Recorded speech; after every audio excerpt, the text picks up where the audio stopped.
Estimados amigos y hermanos en la fe, en esta ocasión vamos a tocar un tema muy fácil de comprender, pero que guarda mucha importancia su conocimiento y tenerlo presente siempre, que lleva por nombre el precio de nuestra salvación y cómo agradecer. Cuando en nuestras actividades cotidianas vamos a algún sitio, compramos algún producto o recibimos algún bien, siempre preguntamos ¿cuánto cuesta? Y a partir de esto decidimos si lo adquirimos o no. Así como en el mundo material es necesario saber cuánto cuesta adquirir un bien, en el mundo espiritual también es necesario tener presente cuánto costó obtener nuestra salvación. De manera personal doy testimonio que cuando escuché de las buenas nuevas de nuestro Señor Jesucristo, no entendí el precio de la salvación que me predicaban. Fue necesario leer su palabra y asistir a un culto cristiano para comprender la magnitud del sacrificio perfecto hecho en la cruz y aquilatar la bondad y gracia dada por nuestro Señor Jesucristo a todos y cada uno de nosotros.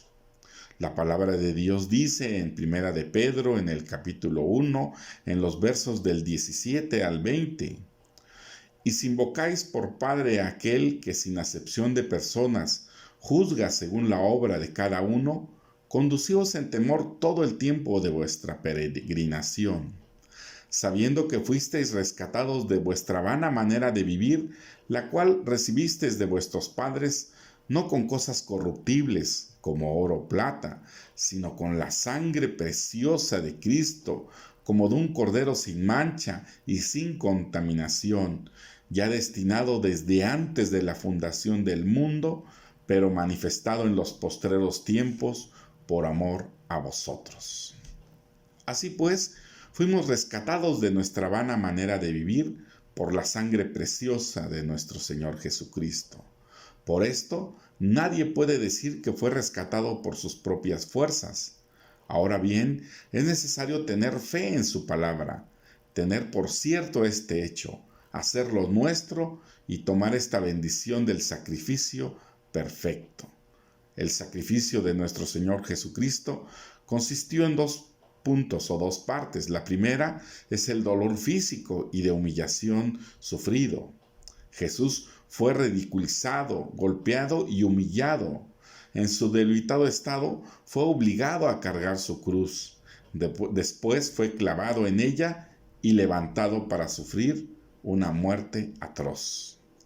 Y como segundo punto, también Él se sacrificó y tuvo dolor espiritual. Jesús, que no cometió pecado alguno en el mundo, llevó la culpa de todos nosotros, como se dice de Él en la segunda Corintios, en el capítulo 5, en el verso 21, que dice: al que no conoció pecado, por nosotros lo hizo pecado, para que nosotros fuésemos hechos justicia de Dios en él.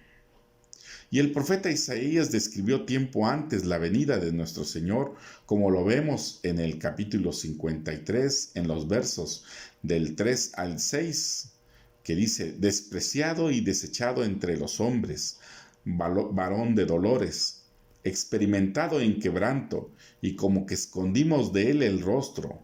Fue menospreciado y no lo estimamos. Ciertamente llevó él nuestras enfermedades y sufrió nuestros dolores, y nosotros le tuvimos por azotado, por herido de Dios y abatido. Mas él herido fue por nuestras rebeliones, molido por nuestros pecados.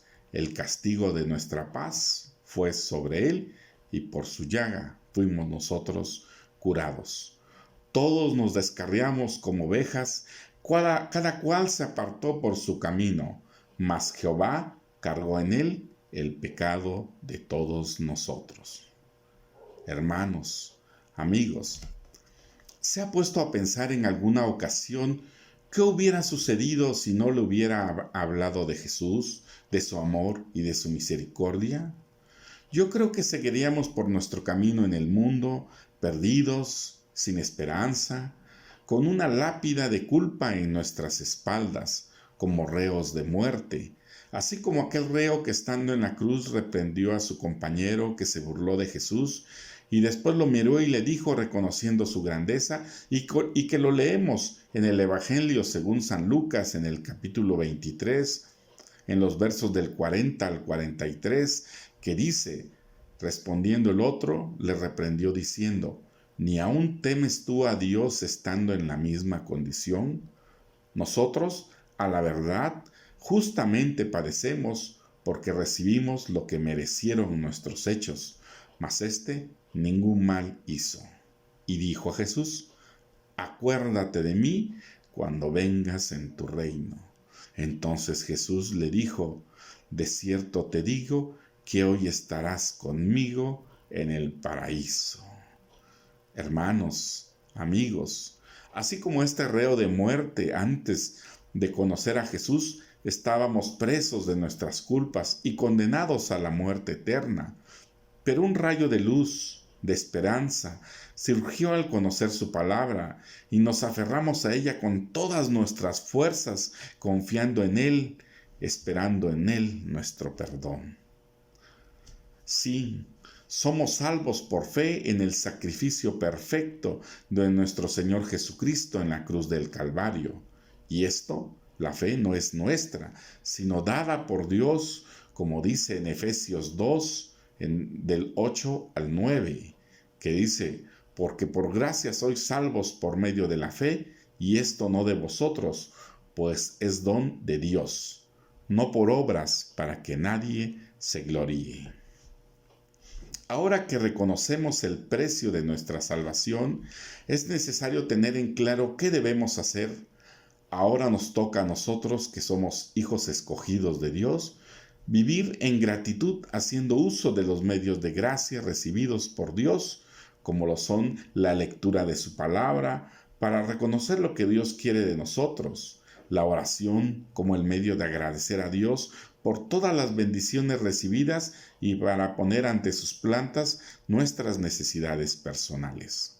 El ayuno como un medio de liberarnos de la opresión terrenal y el testimonio de verdad que edifica a la iglesia. Y algo muy importante, debemos reconocer que al principio no invocamos por nosotros mismos el nombre de Dios y su salvación, sino que antes oímos la prédica de Jesús, teniendo alguien que encaminar sus pasos a nosotros para compartirla, como dice su palabra en Romanos capítulo 10 de los versos del 13 al 15, que a la letra dice, porque todo aquel que invocare el nombre del Señor será salvo. ¿Cómo pues invocarán a aquel en el cual no han creído? ¿Y cómo creerán en aquel de quien no han oído? ¿Y cómo oirán sin haber quien les predique? ¿Y cómo predicarán si no fueren enviados? Como está escrito, cuán hermosos son los pies de los que anuncian la paz, de los que anuncian las buenas nuevas. Así es, hermanos y amigos. Alguien dedicó tiempo y esfuerzo para predicarnos la palabra de salvación, y ahora nos corresponde dar lo que sin merecer recibimos, como dice nuestro Señor Jesucristo en Mateo 10, del 7 al 8.